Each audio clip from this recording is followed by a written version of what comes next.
एक छोटे से गांव में रमेश नाम का एक लड़का रहता था। रमेश बहुत ही होशियार और मेहनती था, लेकिन उसके पास ज़्यादा पैसे नहीं थे। वह और उसका परिवार गरीबी में अपना जीवन गुजार रहे थे।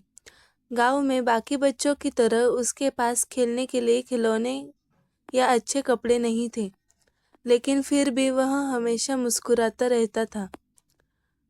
रमेश की माँ उसे समझाया करती थी कि असली खुशी दिल में होती है, चीज़ों में नहीं। रमेश अपनी माँ की बातों को हमेशा याद रखता और खुश रहने की कोशिश करता। वह रोज सुबह उठकर खेतों में काम करता और शाम को घर आकर अपनी पढ़ाई करता। उसकी यह आदत देखकर गांव में बाकी लोग उसकी तारीफ करते थे। एक दिन गांव में एक अमीर व्यापारी आया। उसने गांव वालों से कहा, मैं एक खजाना छिपा कर जा रहा हूँ। जो भी इसे ढूंढेगा वह इसे अपना बना सकता है। गांव के सारे लोग बहुत उत्साहित हो गए। हर कोई उस खजाने को पाने की कोशिश में जुट गया। रमेश को भी खजाने के बारे में पता चला। उसने सोचा कि अगर वह यह खजाना पा ले तो उसका और उसके परिवार का जीवन बदल सकता है।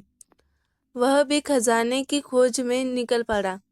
रमेश दिन रात मेहनत से खजाने की खोज में लगा रहा, लेकिन उसे कुछ भी नहीं मिला। कुछ दिनों बाद रमेश थक गया और उसने सोचा कि शायद वह खजाने के योग्य नहीं है। वह निराश होकर घर लौट आया। उसकी माँ ने उसकी चिंता देखी और पूछा, क्या हुआ बेटा, तुम इतने परेशान क्यों हो? रमेश ने सारी बात अपनी माँ को बता दी।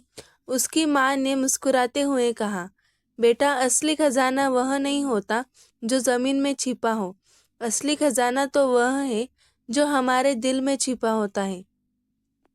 खुशी, मेहनत और संतोष ही असली खजाने की चाबियां हैं।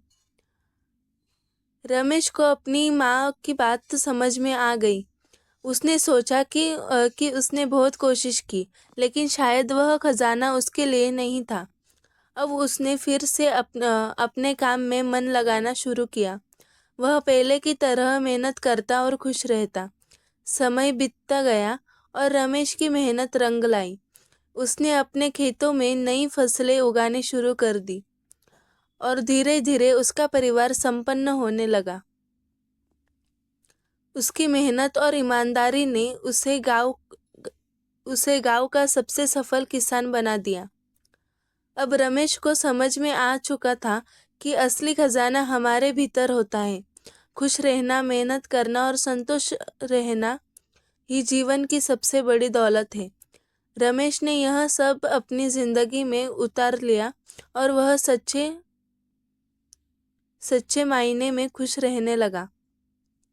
उसने सीखा कि जब मेहनत और ईमानदारी से जीवन जीते हैं तो खुशियों का खजाना अपने आप हमें मिल जाता है। गांव के लोग भी अब रमेश की तारीफ करते थे और उसके जीवन से प्रेरणा लेते थे। इस प्रकार रमेश ने पाया कि खुशियों की असली चाबी उसकी खुद की मेहनत और संतोष में ही थी।